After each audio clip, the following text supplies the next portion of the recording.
नमस्कार विद्यार्थी मित्रों, आप सभी का स्वागत करते हैं मौर्य क्लासेस में।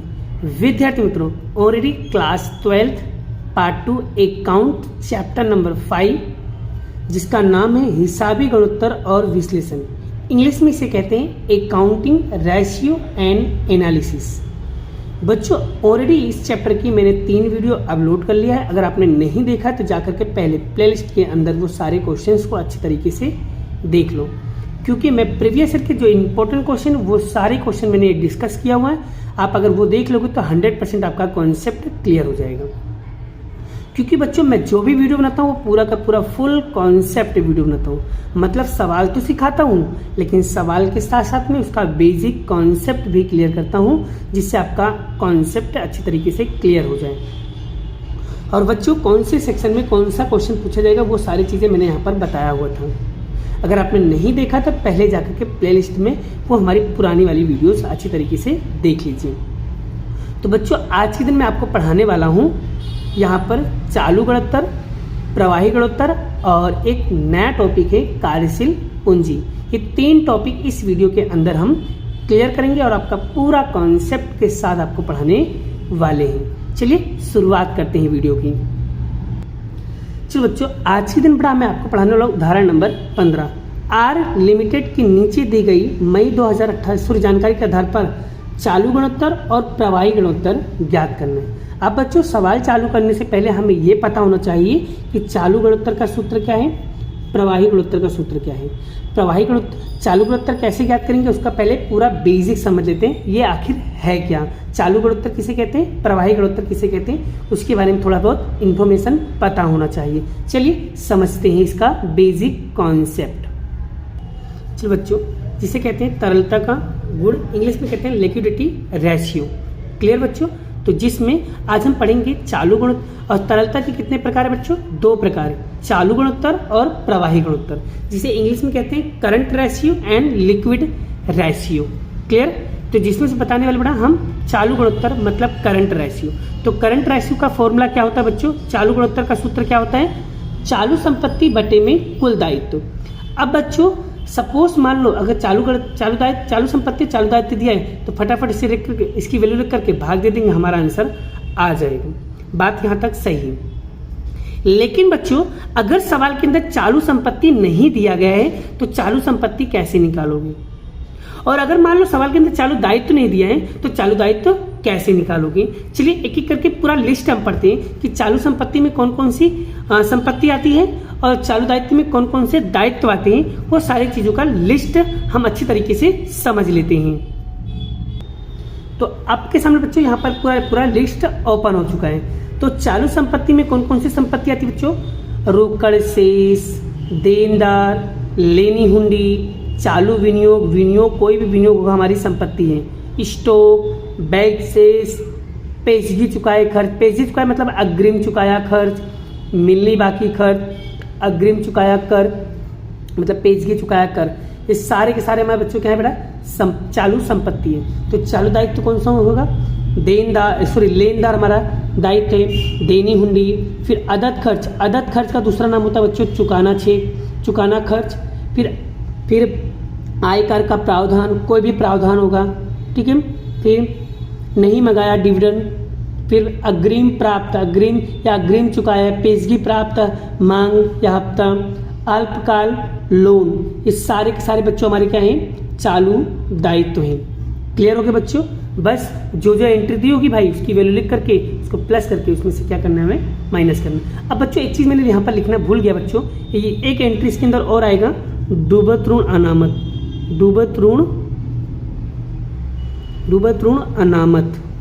और बच्चों हम चालू संपत्ति में से डूबत ऋण अनामत को क्या करते हैं बच्चों? हमेशा माइनस करते हैं। ये बात का ध्यान रखना है, चालू संपत्ति में से हम डूबत ऋण अनामत को हमेशा माइनस करते हैं। खाली ये वाली एंट्री आपको याद रखना है बस। Clear concept? चलिए आगे बढ़ते बच्चों, यहाँ तक क्लियर हो गया। आगे बात करते हैं, दूसरा टॉपिक हमारा क्या है बच्चों? यहाँ पर प्रवाही गुणोत्तर। चलिए प्रवाही गुणोत्तर को समझने की कोशिश करते हैं।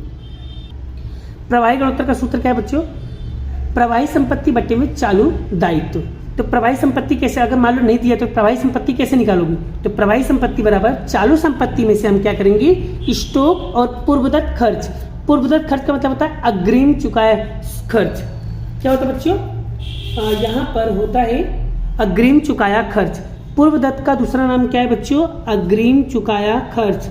अग्रिम चुकाया खर्च।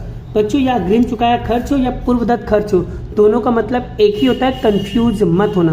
तो बच्चों जब भी कभी चालू संपत्ति, हमें प्रवाही संपत्ति निकालना है, तो बच्चों हम क्या करेंगे? चालू संपत्ति में से स्टॉक या तो अग्रिम चुकाया खर्च, ये दोनों को क्या करेंगे? हम कुल चालू संपत्ति में से माइनस कर देंगे, तो जो बचेगा वो हमारा क्या बन जाएगा? प्रवाही संपत्ति। क्योंकि बच्चों प्रवाही संपत्ति में स्टॉक और अग्रिम चुकाया खर्च को ध्यान में नहीं लिया जाता है। क्लियर? आई होप आपको ये सारे फॉर्मूला क्लियर हो गया। चलिए एक सवाल लेकर, एक प्रैक्टिकल सवाल लेकर मैं आपको समझाने की कोशिश करता हूँ। तो बच्चों अब उदाहरण नंबर हम 15 सॉल्व करते हैं। सबसे पहले हम क्या निकालेंगे बच्चों? चालू गुणोत्तर। तो चालू गुणोत्तर का सूत्र क्या होता है बच्चों? तो चालू गुणोत्तर का सूत्र होता है चालू गुणोत्तर बराबर चालू संपत्ति बट्टे में कुल दायित्व। तो बच्चों यहाँ पर देखो ना तो चालू संपत्ति दिया है ना तो चालू गुणोत्तर दिया है, तो हमें सबसे पहले चालू संपत्ति निकालना पड़ेगा, फिर चालू दायित्व। अब बच्चों चालू संपत्ति में कौन कौन सी संपत्तियाँ आती है वो चीज़ मैंने आपको बताया था। तो यहाँ पर बताओ मुझे चालू संपत्ति कौन कौन सी संपत्ति होगी। तो चालू संपत्ति में बच्चों एक तो हमारा रोकड़ होगा, देनदार होगा, फिर लेनी हुंडी होगी, स्टॉक होगा, विनियोग होगा। ये सारे के सारे बच्चों हमारे क्या है बेटा? हमारे सारे के सारे क्या है बच्चों? हमारी सारी की सारी संपत्ति हैं। तो बस तो यहाँ पर बताओ मुझे वैल्यू। तो यहाँ पर बड़ा मैंने लिस्ट रेडी कर लिया चालू संपत्ति की। तो बचाओ बच्चों देनदार कितना दिया है? तो देनदार दिया हमको 1,20,000। तो यहाँ लिखेंगे 1,20,000। चलो देख के बताओ रोकड़ शेष कितना दिया बच्चों? रोकड़ कितना दिया? 1,80,000। ठीक है। लेनी हुंडी कितना दिया बच्चों? 60,000।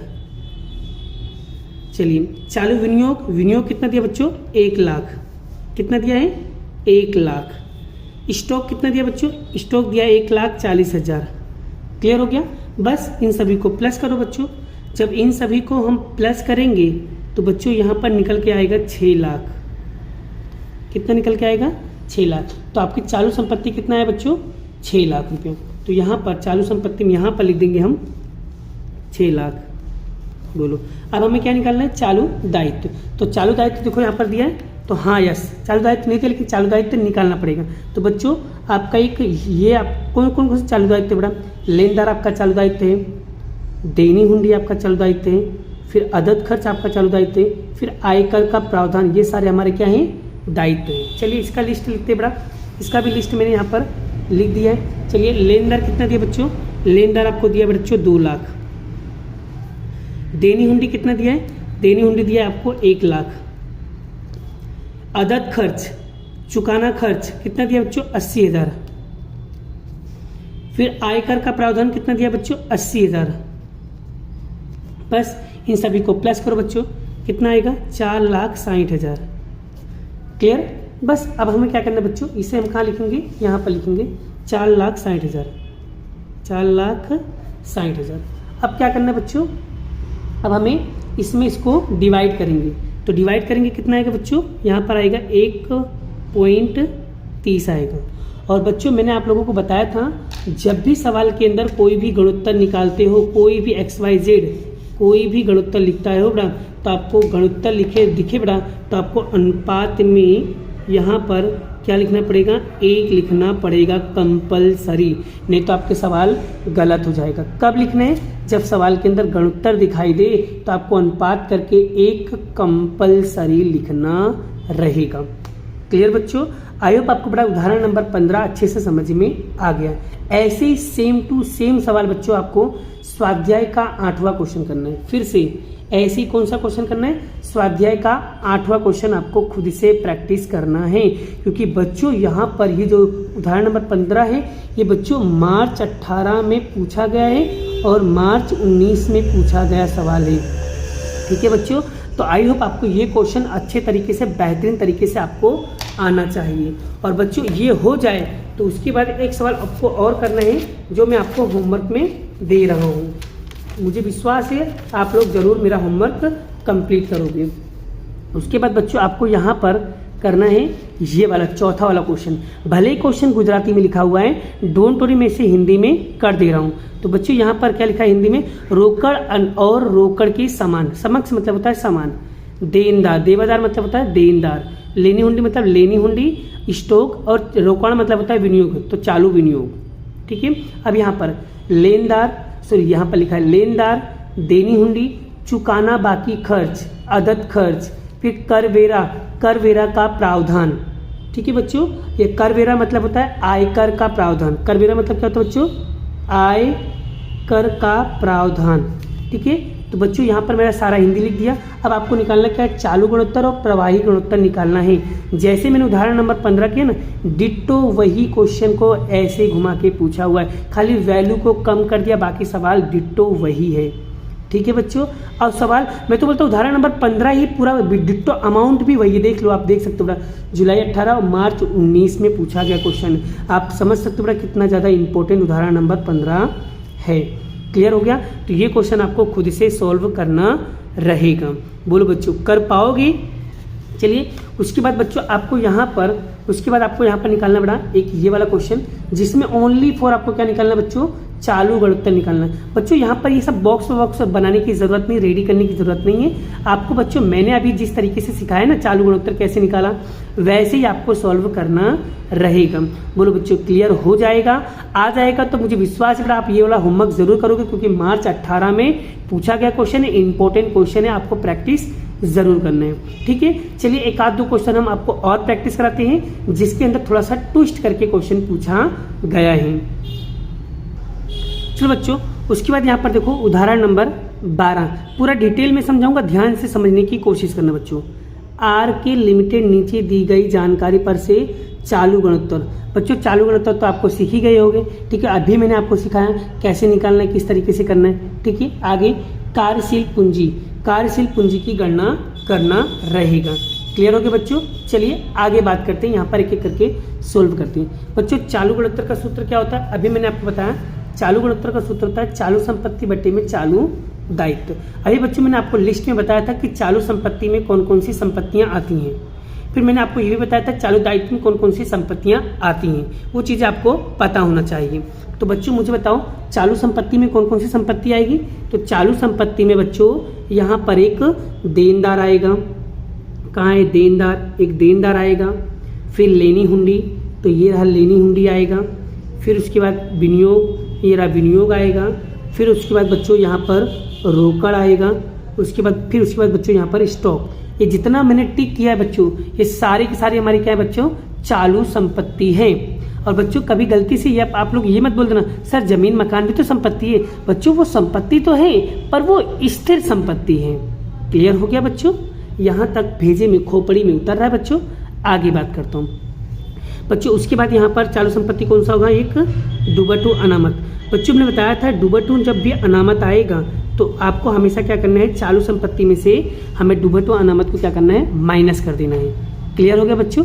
चलिए हम सवाल की शुरुआत करते हैं। ठीक है, यहाँ पर मैंने लिस्ट लिख दिया चालू संपत्ति। तो बताओ बच्चों, देख देख के बताओ मुझे टेबल में से जो मैंने टिक किया। देनदार के अमाउंट कितना लिखा है बच्चों, देनदार के अमाउंट लिखा है यहाँ पर 90,000। चलिए लेनी हुंडी कितना बच्चों, लेनी हुंडी आपका यहाँ पर है 30,000। फिर चालू विनियोग, चालू विनियोग कितना दिया बच्चों, 30,000। चलिए रोकड़, रोकड़ कितना दिया बच्चों, यहाँ पर आपको दिया है 30,000। चलिए स्टॉक, स्टॉक कितना दिया बच्चों, यहाँ पर 60,000। और डूबटू अनामत कितना दिया बच्चों, 20,000। तो यहाँ लिखेंगे हम 20,000। क्या करेंगे, मैंने ब्रैकेट में लिखा है बच्चों माइनस करना है इसलिए, तो हम क्या करेंगे बच्चों, इन सभी को प्लस करके 20,000 को माइनस कर देंगे बच्चों, तो आपको कितना मिलेगा, 2,20,000 मिलेगा। क्लियर हो बच्चों? तो ये वाली एंट्री हम कहाँ लिखेंगे, चालू संपत्ति, तो यहाँ पर लिखेंगे चालू संपत्ति कितना, 2,20,000। क्लियर हो गया बच्चों? अब हम क्या निकालेंगे, चालू दायित्व। तो चालू दायित्व में कौन कौन से बड़ा दायित्व आते हैं उसे भी हम एक बार समझ लेते हैं। तो चालू दायित्व में बड़ा पहला आएगा बड़ा यहाँ पर अदद खर्च, फिर उसके बाद यहाँ पर आएगा बड़ा लेनदार, लेनदार के बाद बच्चों यहाँ पर आएगा फिर देनी हुंडी। ये सारे के सारे बच्चों हमारे क्या हैं, सारे के सारे हमारे क्या है यहाँ, ये सारे के सारे हमारे दायित्व हैं। कौन से दायित्व हैं? चालू दायित्व हैं। क्लियर हो गया बच्चों? तो हम क्या करेंगे, चालू दायित्व की एंट्री लिखेंगे। चलिए बताओ बेटा यहाँ पर फटाफट मुझे अदद खर्च कितने बच्चों? 40,000, तो यहाँ लिखेंगे हम 40,000। लेनदार कितना बच्चों? 60,000, तो यहाँ लिखेंगे हम 60,000। देनी हुंडी कितना बच्चों? 20,000, तो 20,000। अब हम तीनों को जोड़ेंगे बच्चों, कितना आएगा? जब 40,000 प्लस 10 6,000 फिर 2,000 कितना आएगा? 1,20,000 आएगा। क्लियर? ये हम कहाँ लिखेंगे बच्चों? इसको लिखेंगे यहाँ पर 1,20,000। अब हम इसमें इसको भाग दे देंगे बच्चों, तो हमें कितना मिलेगा? हमें मिलेगा 1.83 मिलेगा। क्लियर हो गया बच्चों? और बच्चों यहाँ पर गुणोत्तर लिखा, तो यहाँ पर हम क्या लगा देंगे बेटा? अनुपात करके 1 लिख देंगे। क्लियर हो गया बच्चों? चलिए अब हमें निकालना क्या है बच्चों? अब हमें दूसरा टॉपिक क्या निकालना है? कार्यशील पूंजी। तो कार्यशील पूंजी का सूत्र क्या होता है बच्चों? ये हमें बताओ, जल्दी फटाफट बताओ। तो कार्यशील पूंजी का सूत्र होता है कि चालू संपत्ति में से चालू दायित्व को माइनस करना। अब बच्चों हमने चालू संपत्ति भी निकाल लिया है और चालू दायित्व भी निकाला है। क्या निकाला बच्चों? यहाँ पर मुझे देखिए बताओ। तो चालू संपत्ति हमारा निकल के आया 2,20,000 और चालू दायित्व 1,20,000। हम क्या करेंगे? 2,20,000 में से माइनस करेंगे 1,20,000। तो चालू संपत्ति हमारे पास कितना था? 2,20,000। चालू दायित्व हमारे पास है 1,20,000। दोनों को माइनस करेंगे बच्चों, यहाँ पर कितना आएगा? 1,00,000 आएगा। बोलो आई होप आपको यह कॉन्सेप्ट क्लियर हो गया है। बोलो बच्चों, ये टॉपिक भी आपको, कार्यशील पूंजी वाला टॉपिक भी आपका कॉन्सेप्ट क्लियर हो गया है। चलिए बेटा हम एक सवाल और प्रैक्टिस करते हैं जिससे आपका पूरा कॉन्सेप्ट क्लियर हो जाएगा। और बच्चों मैं आपको कुछ होमवर्क दे रहा हूँ, उसे भी आपको प्रैक्टिस जरूर करना होगा। ठीक है? आपको बच्चों उदाहरण नंबर 11 करना है। क्या निकालना है? चालू गुणोत्तर निकालना है। तो आई होप मेरा, मैं उम्मीद करता हूँ कि आपको ये क्वेश्चन अच्छे तरीके से आ जाएगा। बच्चों भले यहाँ पर इस तरीके से सोल्व किया है, आपको इस तरीके से नहीं सोल्व करना है। जैसे मैंने सोल्व कराया है, जिस तरीके से मैंने चालू गुणोत्तर को आपको समझाया है, आप उस तरीके से करोगे तो आपको काफ़ी ज़्यादा ईजी लगेगा, कभी भी कोई कन्फ्यूज़न नहीं होगा। क्लियर बच्चों? तो आई होप, उम्मीद करता हूँ आपको उदाहरण नंबर 11 भी समझ में आ गया होगा और उदाहरण नंबर 11 आप खुद से कर लोगे। ठीक है बच्चों? क्योंकि मैं तो आपको सवाल समझा दूंगा, आपको समझ में आ भी जाएगा, लेकिन बड़ा जब तक तुम खुद से प्रैक्टिस नहीं करोगे तब तक समझ में आने वाला नहीं है। क्लियर बच्चों? तो उदाहरण नंबर 11 आपको खुद से करना रहेगा। चलो बच्चों, उसके बाद एक very very very most time पे क्वेश्चन करने जा रहे हैं, उदाहरण नंबर 13। चलिए बच्चों अब यहाँ पर ध्यान दो, क्या लिखा है? एम के लिमिटेड दी गई जानकारी पर से चालू गुणोत्तर ज्ञात कीजिए। बच्चों ये कब पूछा गया? मई 21 में पूछा गया है क्वेश्चन बेटा, और सबसे एक लाइन का आंसर होने के बावजूद बेटा आपको यही क्वेश्चन कितने नंबर में पूछ लिया?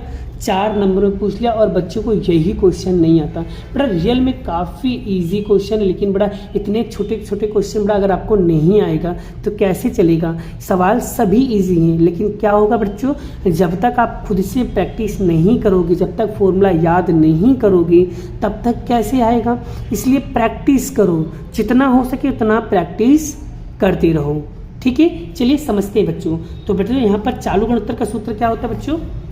तो यहाँ पर चालू गुणोत्तर का सूत्र होता है कि चालू संपत्ति बट्टे में चालू दायित्व। अब यहाँ पर चालू संपत्ति तो हमें दिया है, परंतु चालू दायित्व नहीं दिया है।